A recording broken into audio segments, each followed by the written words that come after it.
మీ business ఏదైనా మీ ఊర్లో promotion చేయాలంటే అది సుమన్ టీవీతోనే సాధ్యం. ఇప్పుడే సంప్రదించండి.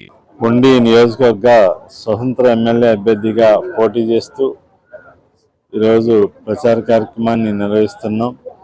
మనం అంతకుముందు ప్రతి ఇంటికి కూడా వెళ్ళి ఇంటింటికి నేను స్వతంత్ర ఎమ్మెల్యే అభ్యర్థిగా పోటీ చేస్తానని చెప్పి అందరినీ కూడా అభ్యర్థించాను. అందరి మద్దతుతోటి నామినేషన్ వేసి ఈరోజు మనకి ఇంటింటికి ప్రచార కార్యక్రమంలో ఈరోజు కోలపూర్ గ్రామం వచ్చాం. ఈరోజు ఉదయం నుంచి కూడా పెదకాపురం, చిన్నకాపురం, అప్పారావుపేట, ఈరోజు కోలపూర్ వచ్చాం.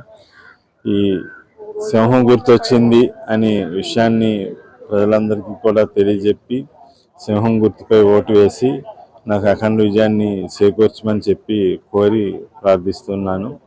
మన ఉండి నియోజకవర్గంలో నేను గత 20 సంవత్సరాలుగా ఉండి నియోజకవర్గంతో నాకు ప్రత్యేకమైన అనుబంధం ఉంది.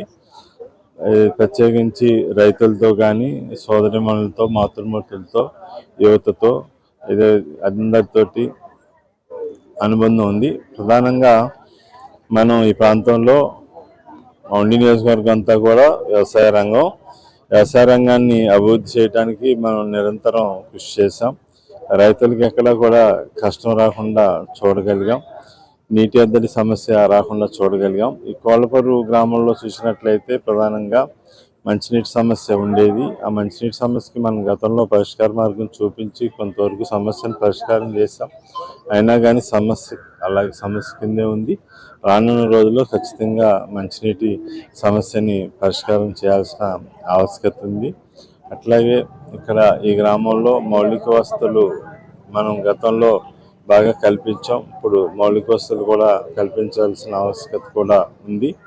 అలాగే ఇక్కడ ఆక్వాకల్చర్ ఎక్కువ. ఈరోజు ఆక్వా రైతు చాలా కష్టాల్లో, ఒడిదుడుకుల్లో ఉన్నాడు, నష్టాల్లో ఉన్నాడు. రైతు ఈరోజు మళ్ళీ కోలుకుని లాభాల బాట పట్టాలి. అప్పుడే యువతలో ఒక ఉత్సాహమైన వాతావరణం వస్తుంది. ఆక్వా రంగాన్ని మెరుగుపరచడానికి నేను ఖచ్చితంగా కృషి చేస్తాను. రైతుకు కూడా ఒక నమ్మకం ఉంది. నేనున్న కాలంలోనే ఆక్వా రంగం ఒక స్వర్ణయుగం కింద వెలుగొందింది. ఆక్వా రైతులందరూ కూడా అభివృద్ధి చెందగలిగారు. ఆక్వా రైతులను కూడా మనం ప్రోత్సహించగలిగాం.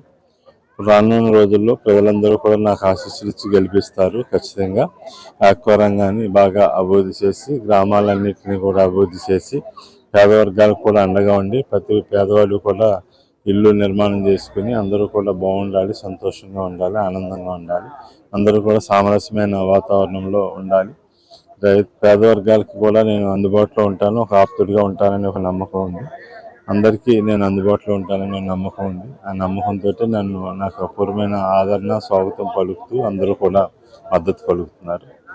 మద్దతు పలకడానికి వచ్చే ప్రతి ఒక్కరికి కూడా ధన్యవాదాలు తెలియజేస్తున్నాను. ప్రధానంగా ఎండలో కూడా వెన్నెల కింద భావించి అందరూ కూడా పట్టుదలతోటి ప్రచార కార్యక్రమంలో పాల్గొంటున్నారు. అందరికీ కూడా ప్రత్యేకమైన కృతజ్ఞతలు, ధన్యవాదాలు తెలియజేస్తాను.